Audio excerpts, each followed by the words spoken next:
It's this, It's deep. and you're listening to It's Really That Deep. We have takes on everything you're watching.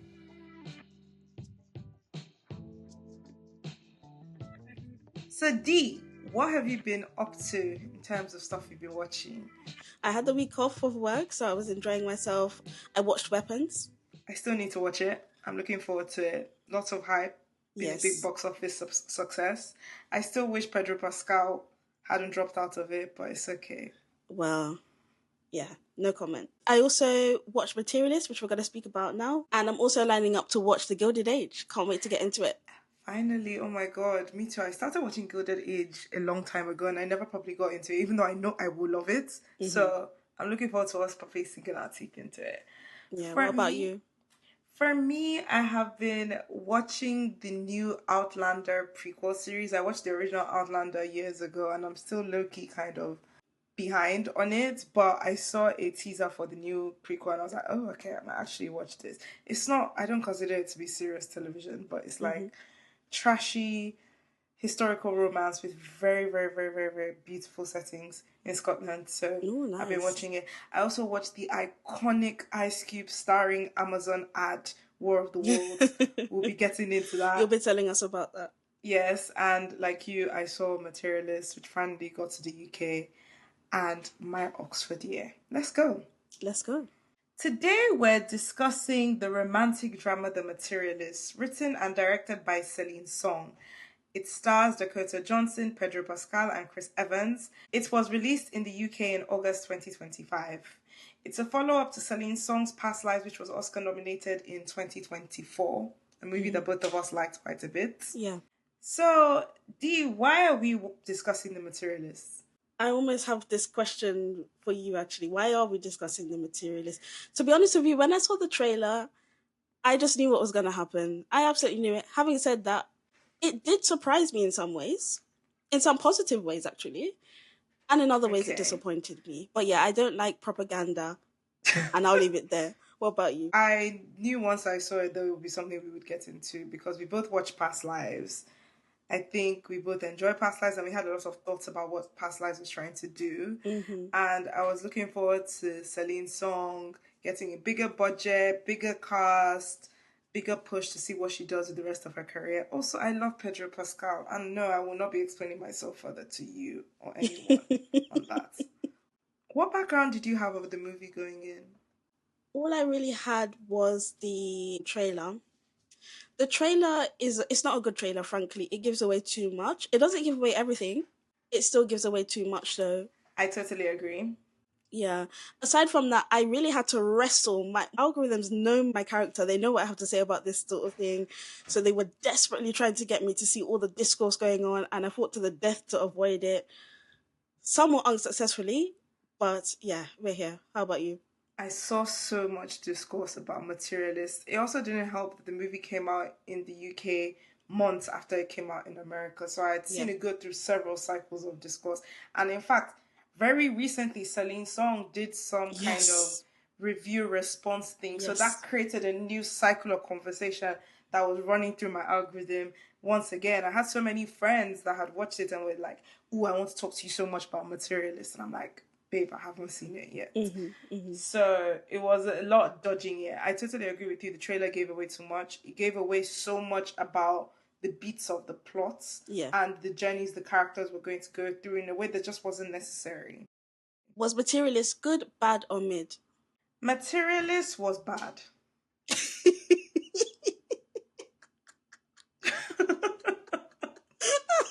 It's really that deep for me. It was bad, yeah. It was a bad film. Full stop? No justification? Okay. We will get into the justification, but just to simply answer, it's a bad film. I can't believe this. I can't believe I'm about to say this. It was a mid to bad film for me. Okay. I thought you were about to say it was good. Absolutely not. Absolutely. And I'll get into the reasons why. I actually bordered on hating this movie from a personal perspective. But I do think there are certain things that do pull it back. But overall, don't like this movie. Don't like the message. And I also think certain parts are really not only ill-informed, almost naively cruel. Okay. Yeah. For me, the reason that this movie is bad full stop is that I didn't care about a single character. So for me, if you can't get me to care about a single character, or in the case of Avatar movies, I don't care about those characters either much, but it is such a show-stopping spectacle of technical accomplishments in cinema, I can overlook it. This has neither of those two things, so to me, it's just bad. I thought about this movie, but I think I was thinking about the discourse of this movie, not necessarily the film itself. That's fair. Let's get into the narrative of The Materialist. In the first act, we're introduced to Lucy Mason, who is a failed actress turned successful matchmaker. At a wedding reception, she's approached by a financier, Harry Castillo, who's played by Pedro Pascal, who is the groom's brother. She also unexpectedly meets her ex-boyfriend, John, who is working as a waiter at the wedding and continues to pursue acting. And then Harry makes it clear that he wants to pursue her romantically. Act 1 was probably the part I hated the least, let's put it that way, because it doesn't start to get into any of its, what I consider to be propagandistic elements. Having said that, I agree with you when it comes to the character development thing. None of these characters are very well developed. It's actually ridiculous and laughable. I think Act 1's failure, its real failure, is not setting the scene when it comes to who these people really are, and also why, for example, Lucy would be interested in someone like a John, or why Harry would really be interested in someone like a Lucy. As a person who has watched shows like Sex and the City and Girls, I know a lot about films and TV about women trying to figure out life in New York City, where you use New York City as a motif and almost a character. The first act of this movie, I was genuinely shocked by how little they utilized this setting in a way that felt meaningful to me as I was watching this film. So that was already the first red flag for me. I was like, why do I feel like I'm just watching whatever? Yeah. I felt nothing about the main characters. I was taken aback by how little chemistry everybody seemed to have with each other, especially Dakota Johnson, with anybody she was sharing the screen with, universally. It was distracting to me. I also found the scene, this is where I started getting introduced to the concept that she has no female friends or community in general, and I already knew that was going to irritate me. Yeah.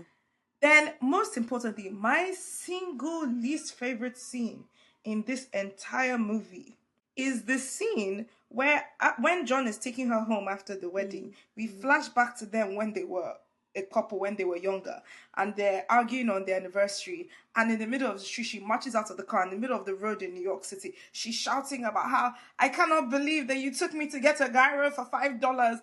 And there was something about the combination of what I consider to be poor blocking of the scene, the very mediocre acting from Dakota Johnson and Chris Evans, the questionable writing, and the questionable makeup, hair, and costuming to make us believe these were these same characters from 5-10 years ago, that I found to be just nonsense. The whole scene, I just found it to be nonsense. On the New York point, I really struggled with it because when she mentioned her salary, the United States, like many other countries, it's a country where your salary and the lifestyle you can live based on your salary is highly dependent on where in the country you are. So £80,000 is not necessarily broke in certain parts of America. Dollars. But $80,000 in New York, from what I'm hearing from people who I know who are based in New York, is basically very, very, very much struggling. And I literally couldn't work out where they were in the beginning. Do you know that when Harry says that he wants to take her to Iceland or whatever, and she says she doesn't have a passport, I said, how can you have a character that we're supposed to believe her job is networking with super rich elites of New York City, Manhattan, and she doesn't have a passport? So she's never traveled out of the US. I know there are lots of Americans that have never traveled out, but not high-end matchmakers who work with very wealthy people smack in the middle of Manhattan. What? Also, like you said, her living conditions will not be possible on that salary. She would have to be living with someone. That's just what it is. Unless her home is 2 hours out of New York, aka you're in New Jersey. I'm not sure that makes any sense. And even then, I'm still not sure it makes any sense. So that was just all kind of gibberish. Yeah, but exactly. I found everything that had to do with grounding the setting of this movie to be nonsensical in general. Yeah, agreed. In the second act, Harry courts Lucy. Lucy's boss then informs her that one of her clients, Sophie, is suing the matchmaking company because a date assaulted her. Lucy is very shaken by it, and she tracks Sophie down, and Sophie angrily rejects her apologies, calling her a pimp. Lucy also takes Harry to attend a play that John is starring in, which was crazy. And then he tells her to come to Iceland with him. Preparing to travel with him, she then finds an engagement ring in his luggage. She discovers that he had undergone a $200,000 tibial lengthening surgery to increase his height. After realizing that they're not in love with each other, they amicably break up. So this movie got progressively worse for me as time went on. So Act 2, again, the first half of Act 2, I wasn't hating it yet. Let me be positive. Let me try and be positive for a change. I did like the way how Celine Song captures the dating process between Lucy and Harry. And what I mean by that is the scenes where they're going for the dinner and everything. I really do like the one-take conversation of it. Where it did add to the romance of it. Oh, interesting. Yeah, I felt that. And also I thought, and I'm saying this as someone who, when I was in my own Lover Girl eras, when I go on my restaurant dates, if you're truly engrossed in the person you're on your date with, you might get caught up and almost forget that there's a whole scene around you.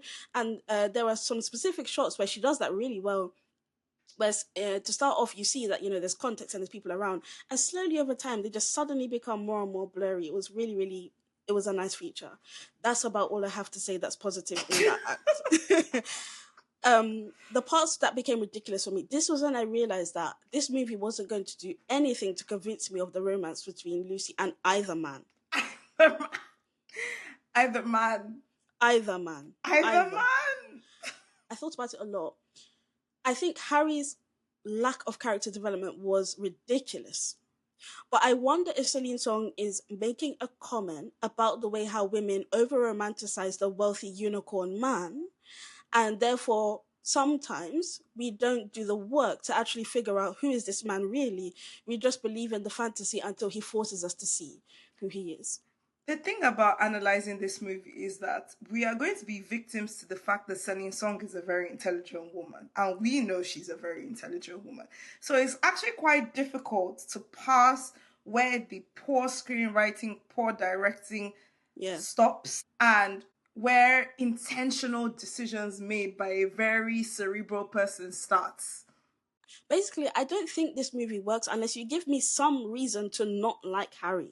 Because on the surface of it, neither of these men are, particularly developed men, right? They both have their own issues. But literally, on paper, all we see is one guy is literally struggling and broke. And he's also quite bad-tempered, I would say. You also have Harry, who is very wealthy, can completely change Lucy's life. And suddenly, because she sees that he has an insecurity and he's tried to make himself more attractive, that suddenly gives her the ick, I guess. And she's like, oh, I just don't love you. You also need to convince us that John is uniquely a good partner for her if you remove the finances from the equation. These two actors' lack of chemistry was eye-watering. In the iconic words of Mark Kermode, it felt like I was watching two chairs mating. That's how wooden it was. It was boring. There was no romance here for me. Finally, on the sexual assault point, this is when I was starting to hope that this movie had something more to say, because I think there's something really powerful you can say about the risk that every single heterosexual woman takes when she is dating a man. I'm not even going to go into the statistics right now, but the harsh reality of it is dating is one of the most dangerous times in a woman's life. So I didn't like the way how they handled the sexual assault point as like a throwaway. The last thing I want to say about Act 2 is that scene where they revealed the surgery that Harry did. After they had been like dropping Easter eggs all movie about the concept of the lengthening surgery, I burst out laughing. Like I found laughable. It comical in a ridiculous way. Like I was like, no way. Mm-hmm. And then when you have the final moment of him lowering himself down to show her how he would have looked before the surgery, it was ridiculous. I mean, there's something almost endearing about it.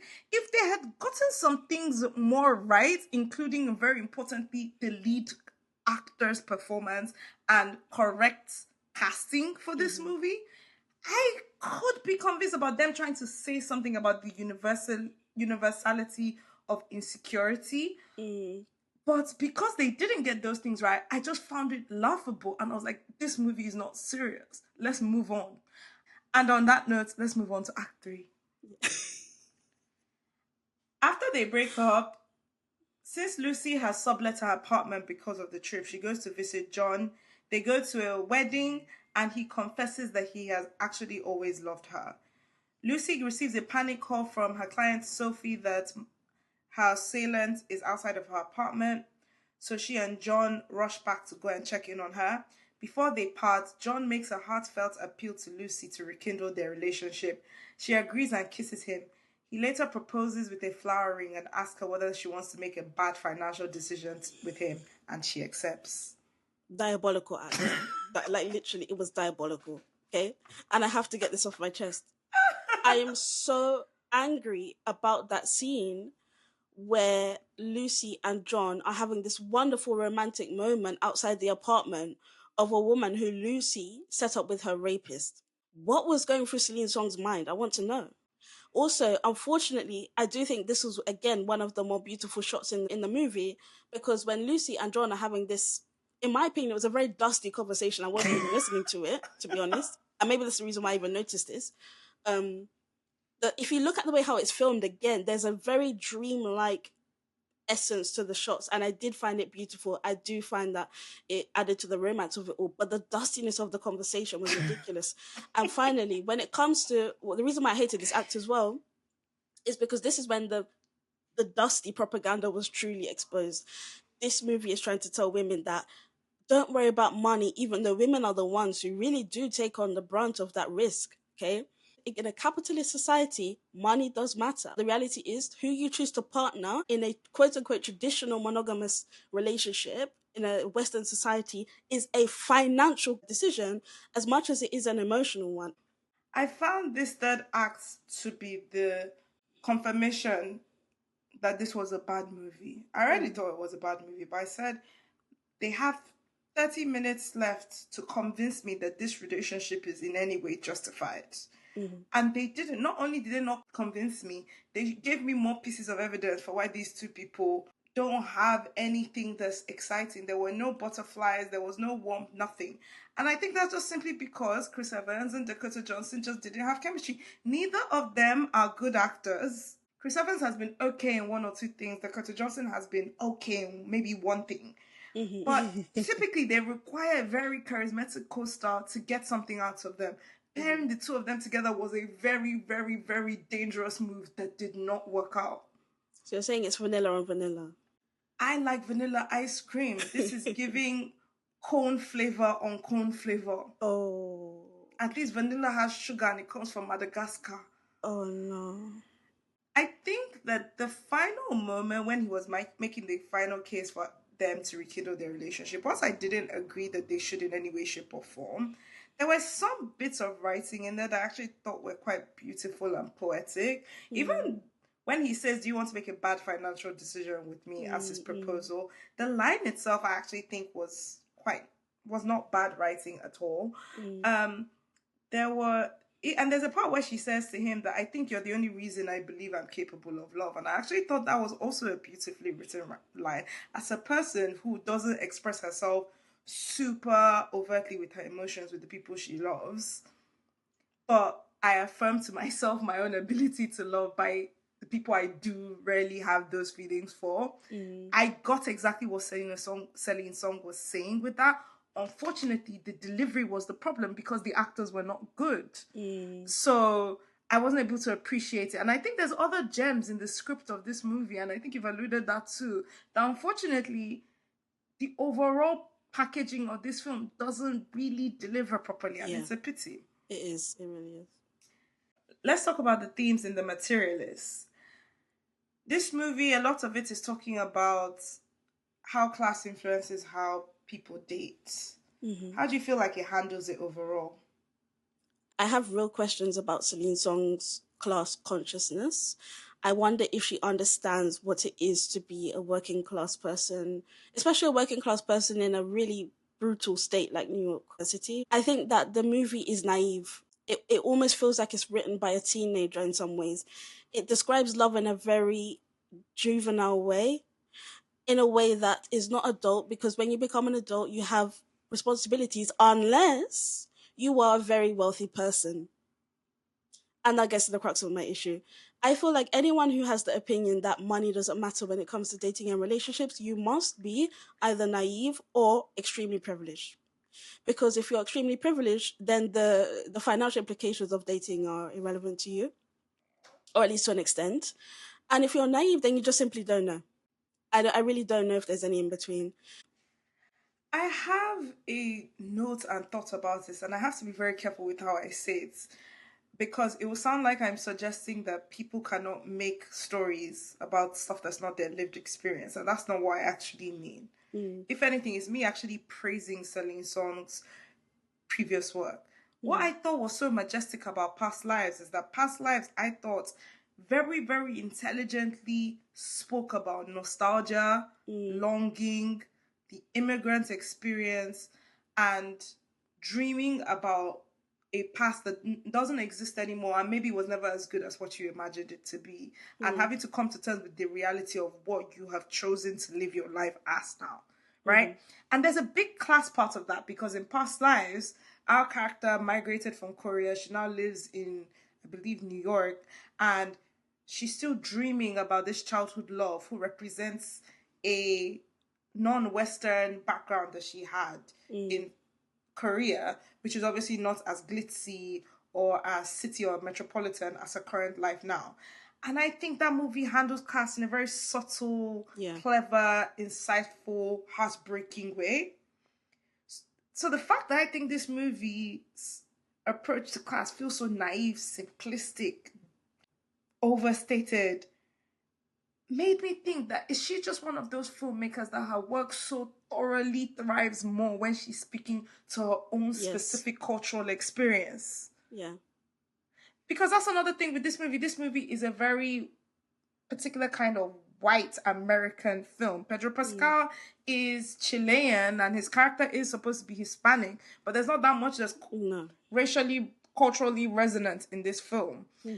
There's some filmmakers of color that doesn't stop them from delivering their points very clearly. Now that I have these 2 data points for Celine Song, I have to ask, is she just not one of them? And that doesn't mean that she's not a good filmmaker or she can't make other films and I won't look forward to her films, but it just means that I'll be very wary now if I ever see another Celine Song movie where all the leads are white people. I think also on the point about her work being better when it's autobiographical in some ways, I have to say, if this movie focused on the matchmaker part of this movie, I would have liked it a lot more. I was so intrigued by that storyline and I wasn't expecting it. I didn't expect to get that much depth and critique, actually. And that was the reason why I think during Act 2, I almost got my hopes up. I thought that she was going to start critiquing the propaganda around romance, and she just didn't do it. But she did critique the role of the matchmaker very well, and I found out it's because she used to be a matchmaker in New York. So I think there's something there, for sure. Loneliness was another part of this film. Like, all of our characters seem to live lonely lives, and that is a thread for a lot of people that just live in big cities across the world. Again, though, I feel like the movie didn't really linger in that properly. The heartbreak of that, I didn't properly feel it. And again, I really think it's because the lead performance is so bad. For me to really be feeling true sympathy for these characters that are having a very lonely lived experience. This woman is chasing upwards economic mobility at the expense of her dreams, her younger love, her this, her that. It is a lonely endeavor.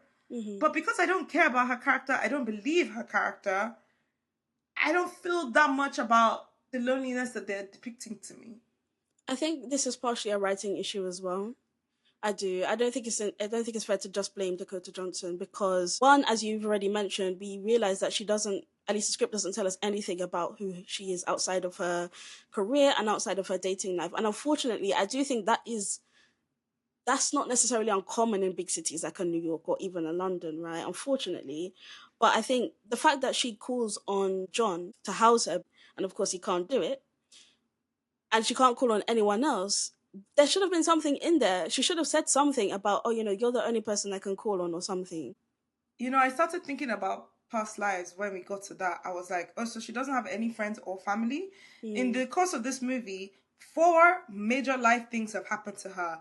She has, she got a milestone at work with her 7th or 9th wedding. She started dating a very, attractive, wealthy new man. She went through a breakup. She went through a traumatic experience at work. At none of these points does she engage with anybody in her life about any of these experiences. And I'm like, but that's not real life though. I was saying this to my friend who I watched this with, that a lot of media we consume overrepresents people who have zero community whatsoever. I'm not saying that they don't exist, but they're overrepresented as protagonists in films and TV. Because I'm like, in real life, the average person has someone. They have a brother, they have a sister, they have a cousin, they have a childhood best friend, they have a neighbor, they have an aunt, they have a school friend. They have something. Like, the average person doesn't go through that many profound life experiences and never talk about it with anybody. And it goes back to this thing that you and I talk about the centering of romance in our society at the expense of community. Someone in this movie says something along the lines of, oh, the reason people get married is so they don't die alone. And I was like, you're going to die. A lot of people die alone whether they're married or not. The people that die surrounded by people are people that invested in community when they were younger. Yeah. Lots of men are married and they die in solitude with their children and their partners not caring about them. Why does nothing ever reflect this in mainstream media? But this is the reason why I have questions about Celine Song, and I know this is going to sound really personal. Given the way how she clearly over-romanticizes romance itself, clearly, including in that interview, it makes me question if whether this was Celine Song in New York. That whether she was so focused on her career and dating that she didn't make time for community. Because there's no way that this could be written by someone who has community around them. It just doesn't make sense. In past lives, she didn't have community either. So probably yes. And there is something to be said about the immigrant experience with that. Right? But here's the thing. Dakota Johnson's character is not an immigrant. And this is what I'm saying about how the characters don't feel like real people to me. Their backstory doesn't hold up. What kind of white girl who moves to New York City and gets a big job, her parents never call her to check in with her about how that's going? Nothing. Unless she has a very vitriolic relationship with them. How does that never happen? She came close to marrying this man and that didn't come up with any siblings, nothing. Because what Celine Song is trying to tell us is that love can conquer all. Again, if you're older than 18, I expect you to know better than that now. In fact, this is my biggest gripe with the movie, actually. At no point did Lucy consider simply staying single. It's almost as if it wasn't even a possibility. She felt like by force she had to pick one of these men. But if you live in a romance-centered society, of course you're going to feel that way. Because the worst thing you can do is be single and therefore die alone, even though, as we've just addressed, many married people with kids die alone. Okay? So again, it's like the idea of romance being so centered in one's life, it's just the crux of this movie. The whole love conquers all thing, I can be convinced of it in film. Arguably my favorite film of all time, Interstellar. That is the ultimate climax of the movie. The love will persist beyond time and space, and it works across the laws of physics. And it works for me because the film's emotional weight is enough to justify it to me. So I'm not actually against a film convincing me of that. And like I said, when her character says that you're the only thing that even confirms to me that I'm even capable of love, I do think there is something quite interesting and beautiful about that. So I'm more open to, if you want to do a whole love conquers all, despite money, despite this, despite that, okay, convince me. But they didn't. They didn't, yeah. I personally believe that if you're a true romantic, you should be pushing towards a society that deprioritizes the romantic relationship. Ooh. And the reason why is because in our current society, we put so much pressure on the romantic partner. That means that your romantic partner is supposed to automatically be your number one co-resident, your number one co-parent, co-investor, everything. They're supposed to meet all of those criteria. But as this movie is trying to unpack poorly, in my opinion, it doesn't actually, or at least if you have that setup, it necessarily means that your romantic choice becomes a business decision. It necessarily means that your romantic choice becomes a familial decision, regardless of whether you include other people in it or not. I think if you're a true romantic and you want to convince me that true love conquers all, you've got two routes to do it for me. It's either you deprioritize the romantic partner so that they're no longer the automatic, co-resident, all of that stuff. They are just your romantic partner.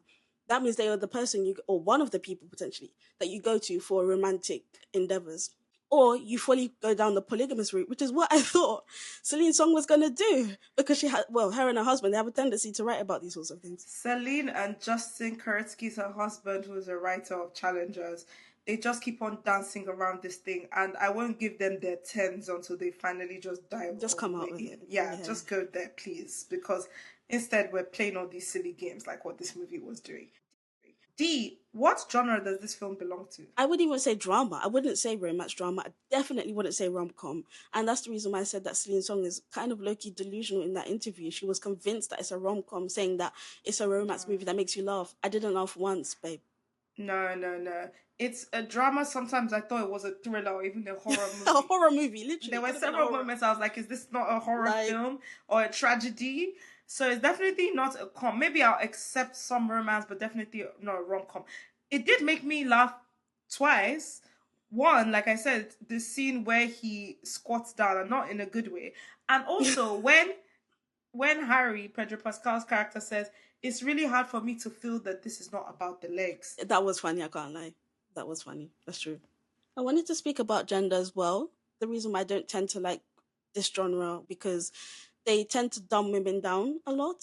And they also tend to dumb men down. Both of the men didn't really have much character development here. But one thing that really bothered me is something I think a lot of the romance conquers all type of women don't understand, is that because of patriarchy and how men are socialized to believe that a woman is supposed to be under them, okay? Even if whether they're rich or whether they're poor, the socialization is the same. So what they don't understand is that there's a response that comes from broke men who are dating a woman that earns more than them. And we see this in statistics as well. So in the movie, we see this depicted when, if you notice, Dakota Johnson has to do a lot of emotional labor to keep John's ego, standing up in any sort of way, because he obviously feels demoralized by her because she called out the fact that by dating him, her life is ultimately, it's not as good because of his financial situation. And I just thought, the movie obviously knows this because it depicts it, but it doesn't in any way discuss how that's her life now. And even, for example, when towards the end of the movie, she doesn't have anywhere to stay, she decides to go to John's house and he says that he can't accommodate her. And again, it's like, this is the man who you're choosing to be your ultimate life partner, because they are very much subscribing to the typical heterosexual marriage lifestyle. That is the person who she would end up having her kids with. That is the person who she would end up living with. And these sorts of movies never like to unpack it. They very lightly touch on it in the movie, but the reality is, if she marries this man, you and your kids are now going to be struggling right where he is. You can tell me love conquers all, but also when you tell me that, also tell me that I'm going to be doing emotional labor to keep this man's ego up to speed. On the subject of gender, I do think that Celine attempts to preempt the critique with that scene with the bride at the beginning of the movie, where the bride is like, I can't believe that I'm really just conforming to this, that, and Lucy convinces her that no, that this doesn't take away from that. She goes and has her magical wedding after. And again, I was just like, it fell flat to me because that was the only time I saw two women really getting into this like that in the film. Because Lucy doesn't have any community. So I don't really properly get to see her unpack how she feels about this stuff with any woman she actually trusts or has a real history or relationship with. She does have some moments with Sophie, but Sophie is her client that she just met a few weeks or months ago. So it just falls kind of flat for me. So it's just kind of frustrating. One of my favorite films of all time is The Naked Feminist, which is a documentary that shows the debate between second and third wave feminism about sex work. So I enjoy media that shows how different women have different stances on how we navigate the patriarchy. And I want to believe it's something Celine Song can do, but unfortunately this film doesn't show that to me. This movie is actually very misogynistic, I would say, because women, first of all, the movie calls Lucy a materialist, but it doesn't once show us her being a materialist. Not really. Again, it conflates the desire for stability with materialism, and it's just not the same thing. It's almost like a teenage boy wrote this movie at times. You never see her obsessing with any specific object markers of wealth. Yeah, exactly. And the movie is telling her, well, it's telling women really that we need to compromise, okay? But if you look at the case of John, what does John really compromise on here? Absolutely nothing. He's still going to be broke. And in fact, it even exposes the fact that he's actually part of the reason why he's broke, because he chooses not to do work that he considers to be beneath him. I grew up with a very poor father. My dad was an immigrant, and my dad had to go and do cleaning jobs when he came to our host country, because it wasn't beneath him. He needed to earn money to support his family. So again, here comes this white man, he's not an immigrant. He's refusing to do work and is putting pressure on his partner, and he just doesn't give a damn. And the movie doesn't critique it even once. What would you give The Materialist out of 10? I can't give it any more than a 4.5. How can you consider that to be a mid movie? That's bad. But that's mid to poor. I said mid to poor, so 4.5. Yeah, I would give it a 5 actually. So I thought I would have a lower rating than you, but I would still just give it a 5. The reason is because for me to give a movie a really truly low score, I need to be angry that I watched the film. I'm not angry I watched Materialist, I'm just kind of disappointed and slightly bored. I think there are some glints of something somewhat insightful, poetic, interesting there, but I think the execution is very bad. Everything this movie tried to do, 13 going on 30, did it better in the 2000s. And that one was actually a proper rom-com that made your hearts feel warm. We're doing our Bechdel test segment. The Bechdel test is a measure of representation of women in film and other fiction. In Alison Bechdel's comic strip, one woman explains that she only goes to a movie if it satisfies the following requirements. The movie has to have at least 2 women in it. They need to talk to each other, and they need to talk to each other about something other than a man. Does The Materialist pass the Bechdel test? It does. It does because of the scenes between Lucy and her colleagues, I believe. Yeah, and the most clear scene for me that confirmed it to me was the scene between Sophie and Lucy, where Lucy is apologizing to Sophie and Sophie is basically telling her she betrayed her. They are just talking about their relationship and the trust that they had. So it passes the Bechdel test. There's other scenes as well between women. I think her and her employer talking about the legal ramifications of what has happened. So it passes the Bechdel test. It does a disservice to women by continuing this trend of not showing women that have other women as their community. Yeah. But it passes the Bechdel test. And again, I think that's the reason why I don't like these sorts of movies, because in an effort to get through the love story between a woman and a man, it decides to completely erode everybody around, both characters to be fair, but especially the woman character. The Mariana Trench is 6,000 fathoms deep and the lowest depth man has ever reached inside the earth. How deep is Materialists? I struggled with trying to quantify this one. I will give it a 4,000 fathoms. I didn't like the movie, but I wouldn't say that it is a shallow film. I do think it is the script itself is trying to talk about how capitalism is tied to romance and dating, and how you cannot disentangle those two things from each other. Do I think it executes it well? No. But I do think it has content inside of it at a base level. That makes sense. Yeah, I agree with that. I just think my assessment would be very different. I would say that this is a 2,500 fathom deep. I agree with you that it's trying to make some comments, but it's so clumsy that I'm almost like, I can't even really award you for that. Fair enough. The only reason why I know that this movie is trying to make the comment about capitalism stealing love from all of us is because of Celine Song's interview. I did not get that from the movie, period. And the reason why is because the movie doubles down on her choice to go with the broke guy without actually looking at the consequences of that. If the movie ended with John simply saying, look, I understand you want a different lifestyle than I can offer you. I love you dearly, but because I love you and I know that I can't offer you what you want, I wish you to go and live your best life with someone else. If that's how it ended, I would agree with you. The only reason why I'm even giving it any fathoms at all is because I really did enjoy the criticism of the matchmaker. I really did. I really liked watching that dialogue and going on that journey. But I just think the way how they handled the sexual assault story, absolutely disgusting. I'm not sure that I want to see Celine Song handle that topic again.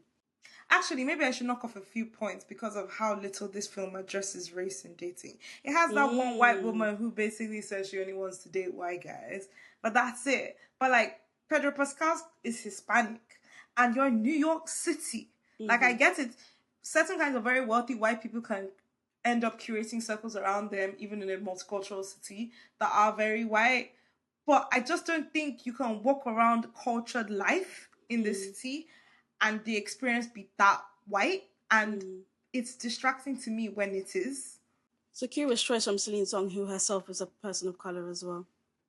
I do think that maybe like the idea with this kind of film, and this happens a lot when you have indie filmmakers that make it big with their debut feature, is that their next thing that gets more backing from a studio, everything about the choices made around that film will be to appeal to as much of a mainstream audience as possible.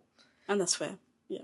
And in a way, it has worked out for Materialists. Materialists is A24's third highest grossing film of all time, and it's still in theaters. Against a $20 million budget, it's already made $60 million. Notice that the movie didn't make it to Cannes. I found that very interesting. And now I've seen it, I'm not surprised. Ooh. So now we're going to do our review segment called Is It Really That Deep?, where we talk about what the internet has to say about the film.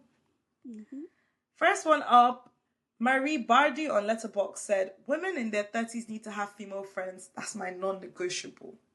It's just a bare minimum. I just don't know what's going on with Celine Song. Like, I want the interviewers to ask her that question. Do you have women community around you? Sydney A says, "I just couldn't take that damn knee surgery scene seriously." The movie had to do something to convince people like yourself, who love Pedro Pascal, that even a very handsome, quote-unquote, unicorn, Pedro Pascal, has insecurities too. And the only way they could do it is to literally bring him down a peg.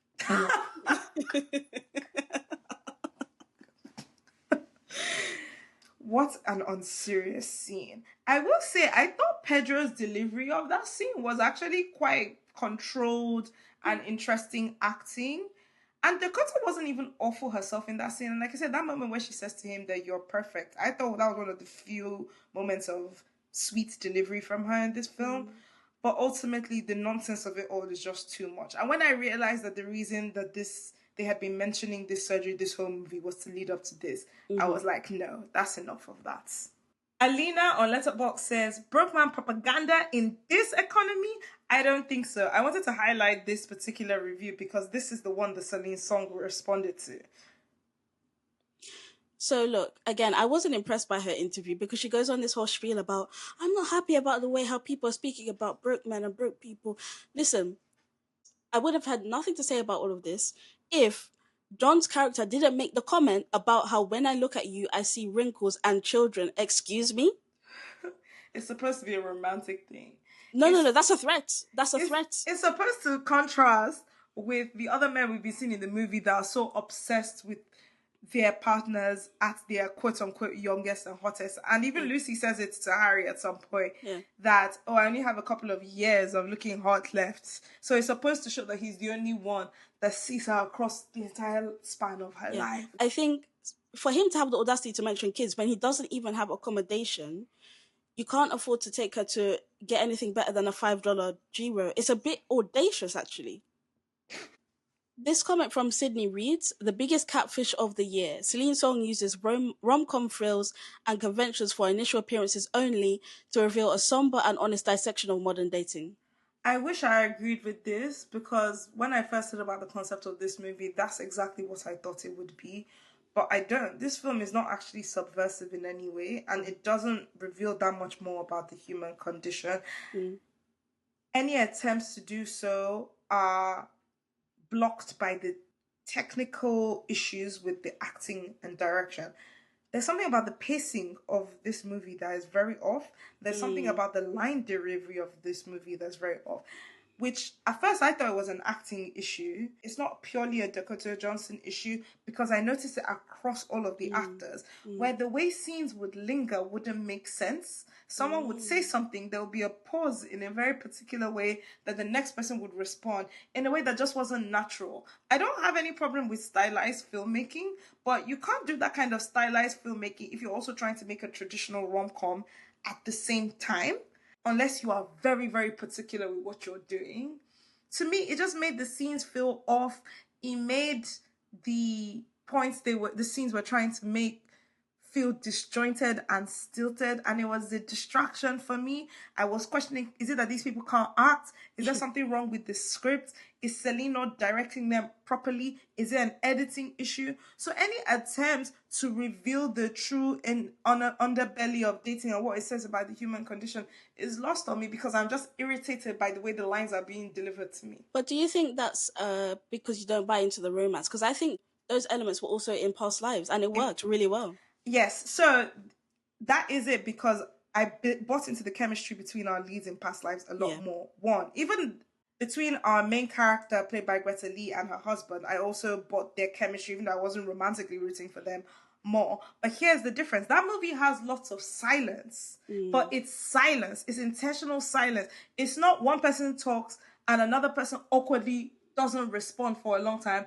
and then disjointedly suddenly responds. It's a person says something, the other person says something, and then we sit in it. And the film sits in it, and the setting sits in it, and the camera comes out and you look at our characters and you see how they're engaging with their space. You see both of them longing to touch each other or sneaking looks at each other. So all of those drawn out scenes are serving a narrative purpose. I couldn't see any purpose it was serving here. Now we're going to do our toe dip segment where we briefly discuss something we watched. We're discussing My Oxford Year, the new Netflix movie starring Sophia Carson. What are your thoughts on My Oxford Year? It's a terrible movie. I knew it was going to be a terrible movie. It still managed to be worse than I expected. It was worse than I expected too. I just found it very unserious. You and I both went to Oxford University. I had a negative experience watching this movie as a person who knows the Oxbridge experience well, and as a general viewer, as a person who is open to good romance movies and escapist movies. But it didn't tick any of the boxes for me. Yeah, so once again, just like Materialists, I think this movie has been cast as a rom-com movie erroneously. I do not think it was a rom-com movie. There was a fake romance in it, but definitely wasn't funny. So maybe let's go with a romance drama in this case. As someone who is a person of colour, working class person who went to Oxford, this movie managed to offend me on every single one of those levels. One thing I will say, to be positive though, again, trying to be positive, is it did get certain elements right that other movies based in Oxford don't tend to get right. So, for example, they picked the right... and it got many wrong. Of course it did, but I said I'm trying to be positive. I'm going to get into the wrong things. It got the sub-FOSC uniform correct. It also got the language right. So at Oxford, DPhils, or PhDs are referred to as DPhils. They got that right. There was also some of the Latin, I think, during the matriculation. No, there was no Latin during the matriculation. I swear there was Latin. Zero Latin during the matriculation, which was one big red flag for me for how little research there. There was no Latin during the matriculation. I thought there was. No, the Chancellor was speaking in extremely informal English throughout. So that's how I knew that these people were not serious. No Latin at all. And not only is there no Latin, you're praising them for their correct use of sub-FOSC. Yeah. After her matriculation, wearing her sub-FOSC, she goes to her first class, her first tutorial or lesson. Yeah, but... Who has classes on their matriculation day? No, but let's be honest. Hold on a minute. Remember that Oxford had a vote to get rid of sub-FOSC. And what did those clowns do? They decided to keep it because some of them, they feel like that's the prestige of it. So she felt gassed because she was at Oxford and she decides to go around wearing it. D, how can you have a tutorial on the day you matriculate? But isn't it different for master students though? No! Is it not? Matriculation day is a day. Like, you matriculate as a college, first of all, which is another thing that they didn't get right because she was just walking around by herself. You matriculate as a college, and the day that your college knows the people in your course in that college are matriculating, that day is blocked out for you guys. Your course hasn't started on the day. I don't remember that. I feel like I was busy on matriculation day. Maybe it was a long time ago. Maybe you were busy like preparing yourself for your new academic year or whatever, but they wouldn't schedule lectures and classes on the same day you matriculate. And even if they somehow did, they certainly wouldn't be expecting you that as you're running out of the place where you just matriculated and you just listened to 2 hours of Latin, that you're walking directly into some college to go and have a tutorial. No. Yeah, actually, I think tutorial is a stretch, but I do remember having college events. But yeah, to be honest, that's a minor thing, yeah. Yeah. No, it's not minor. I think it's minor. No. Compared to the way how other movies handle Oxford. It's true. I've seen a lot of nonsense. Right? They'll have people walking around in graduation gear on matriculation day. Like, one thing I would say that was accurate was just the terrible dancing in the clubs of Oxford. Oh, that actually triggered me. The Halloween in the dinky ass club with all the freshers and the students doing struggle, awkward, off key dancing. I had so many negative memories. The amount of awful dancing I saw in that university was really something. The small talk at the pub, the quote unquote racial encounter at the pub. I was happy to see the kebab trucks though. I do have many fond memories of being with friends at the kebab trucks actually and eating all the trash food. I love it for you that you have fond memories. I have only negative memories. I hated the food, and I remember various people from my college throwing up around me. Ew, it's true, yeah. People would always throw up there, yeah. Yeah. And that McDonald's. Yes. Yeah. I think that the Oxford Cambridge boat race, it was giving sponsored marketing content. So many parts of the movie was giving sponsored by Oxford University, to be honest. Yeah. And the boat race, I've been to it before, and I remember I went there and I was like, I don't need to repeat this again. Another thing that really irritated me is this movie, and in general, a lot of American movies that focus on American graduate experiences in the UK. I know what you're about to say. Are very weirdly obsessed with this idea of Americans being unique. Foreign. Like, it's absolutely not the case, especially not at Oxford. My first note about this movie literally says, why is everybody acting like they've never seen an American before? That was the first note I had. Yeah. I said, in any big UK city, an American is not that much of a big deal. In Oxford in particular. Exactly. Or any kind of like prestige university, we have loads and loads of foreign exchange students and master students and industry students. It is as common to hear an American accent floating around in Oxford as any other accent that's not British. So I was just like, why is everybody acting so starstruck and confused and teasing as if the concept of an American is so unique? I was like, what? Like, they're a dime a dozen. It's so normal. You even have professors that are American. I was just like, what are they talking about? The gay character in this movie, I am not a gay man, but I was like, gay best friend trope. This is some very Y2K ass writing, derogatory. Like, this is some very... There's some point where he literally says, oh, she's left before they've even shown the penises. Yeah. And I'm like, oh, are we still writing gay men like that in 2025? Right. One of the things I hated the most about this movie is the fact that it goes out of the way to tell us that Sofia Carson's character is somebody who is a Latina and she comes from at least not a wealthy background. I don't know if I would describe her as poor or working class, but she has monetary issues. She mentions it explicitly at times. Yet when she gets to Oxford, somehow they suddenly forget she's Latina. After that pub scene, it suddenly forgets that she's Latina. Bear in mind, this is a woman who's interacting with very upper-class British English people. And you want me to believe her race didn't come out?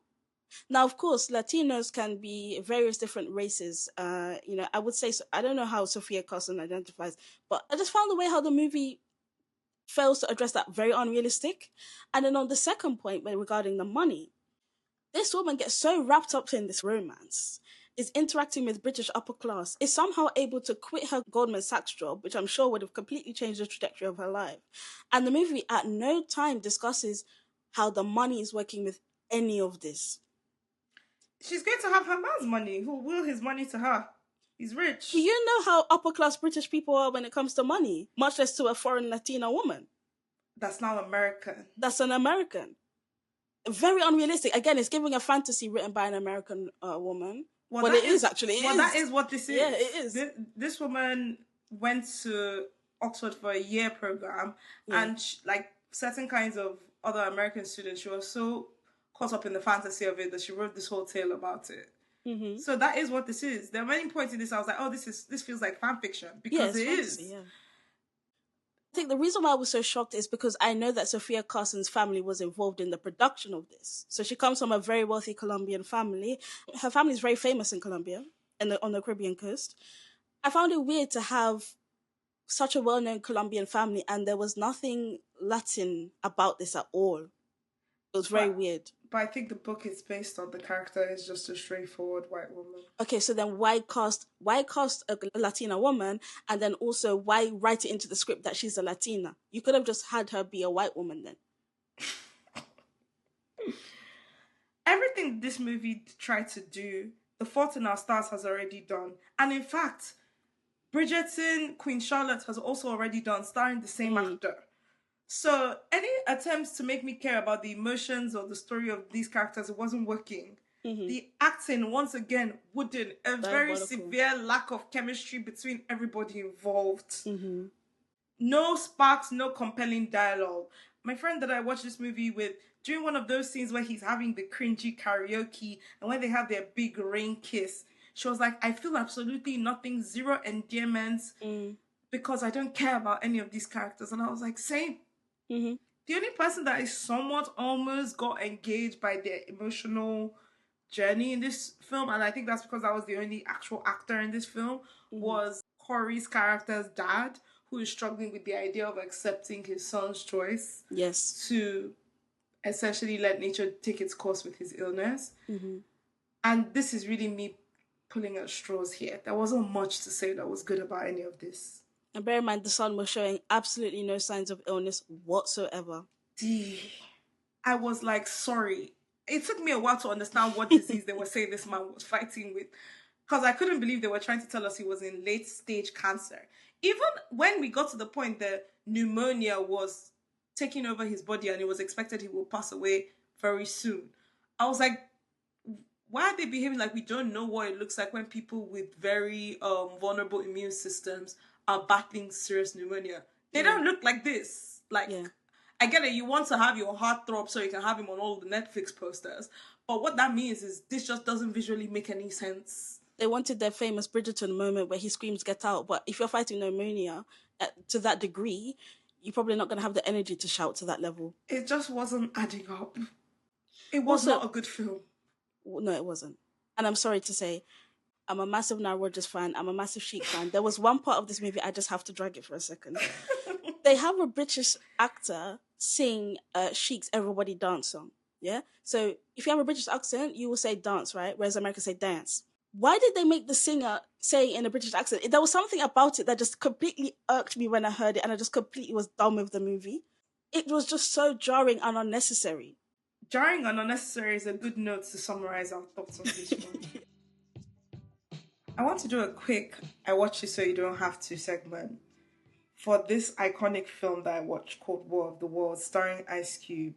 D, I tried to convince you to watch this film. You've not watched it. No. Why not? If I get time, I just have a massive backlog right now. Okay, fine. I have done the service for you and for everyone else of watching this film. Now, I will tell you, I watched this film with the fast forward button firmly below my finger. So I managed to watch this 90-something minute movie in about 40 minutes because I had other things to do. And I could tell very quickly going in that this wasn't a film that deserved all of my time. War of the Worlds is the longest advert I've seen in my life. It is a 1.5 hour advert for the following companies. Number 1, Amazon. Number 2, Microsoft. Number 3, Meta. Number 4, Tesla. I want you to understand I'm not joking and I'm not exaggerating. Everything that happens in this film, which, like a film we both had lots of fun watching, Profile, happens through the lens exclusively of video calls on phone and laptops. All of it only serves to let you know how those 4 companies can provide you with the tools to survive through the apocalypse. So do they use Teams? Yes. So they never, the way it's most noticeable to me is that all of our characters, even though this film is set in America, never use any Apple products. So they never FaceTime, they never iMessage, they never use anything like that, which is unusual for Americans. Everything is WhatsApp text, WhatsApp video calls, or Facebook messaging, or Microsoft Teams. So clearly, Apple, Tim Cook did not cut the check, but Mark Zuckerberg did. I'm not mad at that. I need my American friends to get on WhatsApp, to be honest. It's true. I'm going to briefly tell you the plot of this film. So we're introduced to Ice Cube, who works for the Department of Homeland Security, and his big brother. He has access to every single phone line camera that exists on the planet. Mm-hmm. They start getting some strange things happening with the weather. Eva Longoria, who works with NASA, lets him know that something strange is happening. Basically, aliens come into the planet and invade, and a war of the worlds begins. His son, who it turns out was a secret hacker this whole time, reveals that the aliens have come because the United States was stealing so much data from people that they were creating like little data pockets that were attracting the aliens who feed on data. So they've come to Earth to come and eat it all up. So the only way for them to save the day is to inject a virus, a biological virus, which I believe was called virus.exe or something like that, which was crafted by his daughter, who is a biological hacker or something like that. They need to put the USB that has this virus into the system and the data centers that the aliens are eating from, so they can poison them. How do you inject a biological virus into a data center, please? The movie repeatedly tells us. The movie repeatedly tells us that these aliens are both biological and robotic, so they need to make a cryptobiological virus. Don't tell me to explain it anymore. That this is what the film tells us. But we haven't gotten to the best part, D. His daughter is also fully pregnant, by the way, and the father of her child is an Amazon dispatch delivery man. So all sorts of shenanigans are happening. The world is coming to an end, blah, blah, blah. But they need to go and get that USB drive with the biological EXE virus so they can put it in the data center so that the aliens will get infected with the virus. But how are they going to get the flash drive? How are they going to get the virus onto a flash drive? They have to order it on Amazon. So after the daughter gets delivered to the hospital in a driverless car provided by Tesla, and her father guides her through it through WhatsApp and Microsoft Teams, then the baby daddy says, wait a minute, they've been training us in Amazon how we can deliver even through the most extreme conditions. It's going to be called Amazon Air. I've been trained how to fly a drone through whatever. And then he flies a drone through the legs of the giant cryptobiological aliens to go and deliver the flash drive that they ordered on Amazon.com. And yes, they show Ice Cube ordering it on Amazon.com. But here's the thing. At some point, one of the aliens knocks over the drone, so it's now upside down, so they need to flip it back upwards. How are they going to do it? The drone is thousands of miles, hundreds of miles from them. There's a random homeless guy somewhere near the drone. I remember Ice Cube is big brother, so he hacks into this random guy's phone from wherever he is, and they call him and they're like, we need you to go over to that drone and flip it upright. That's the only way we can save the world. The guy says, I'm not doing it. Do you know how dangerous it is out here? He said, we'll give you money. We'll give you as much money as you want. He said, no, he doesn't want the money. They said, wait, we'll give you $1,000 in Amazon credit. He says, oh, wow, man, come on. I have to do, I'm telling you, I could not believe it. I could not believe it. He said, we will give you $10,000 in Amazon credit. He said, okay, I'm going to go do it. And he rushes in the middle of the apocalypse, buildings falling down, aliens with laser eyes to go and get the drone. And then our heroes finish driving the Amazon drone to them so they can inject the virus into the data center, and the aliens all die and the world is saved. The movie ends with the Department of Homeland Security calling Ice Cube and saying, thank you for saving the day. I think this has shown us that the United States shouldn't just be collecting everybody's data. We want you to come and work with us, but we'll be more ethical now. And he says, nah, he's not doing that. Instead, he's going to do some stuff with his son-in-law here, who is in Amazon, who would never steal someone's data. And that's the end of the film. But what's the point of Microsoft, Tesla, Amazon coming against the United States government? That's my question. Are you thinking that there's some actual meaning to this movie? No, there's no meaning. But I'm just saying, isn't that risky from their perspective? I don't think anybody Where's PR? I don't think anybody read any script for this movie. Mind you, I don't think there was any script for this movie because a large chunk of it was clearly Ice Cube improvising on the spot. So I think it was too late by that point. Tesla had already sent the check. And so also, you know, we're living in a world right now where, like, it's very popular to be extremely cynical about just, like, people's privacy and the government and stuff like that. Trump got into the White House off of a wave of performative populism and anti-establishment stuff. So I don't actually think companies care about positioning themselves as being more for the consumer versus the establishment, even though, of course, we know that's not true. I get all of that. I'm just saying these businesses, I'm sure they don't want to get on the wrong side of the United States government. So I just find it a bit weird for this movie to take that route. I get what you're saying, though. What would I give it out of 10? I'll have to give it a 0 out of 10. Not 0. It's because it's not a film, so I can't really rank it. It's an advert that happens to be 90 minutes long and has some movie stars who, at first I was like, they're surely not paying them to do this. But then I remember that the whole film, all these companies dropped the check. And, this might be a tax break or some kind of funny thing for everybody involved. So I was like, well, fair enough. It's marketing budget. Yeah, it was generally the most nonsensical thing I've watched in a very long time. Well, thank you for watching. Now we don't have to. You're welcome. I'm here to serve. Thanks for going deep with us. Like us on YouTube, Spotify, or wherever you're streaming this from. Thanks for listening. We'll speak to you next time.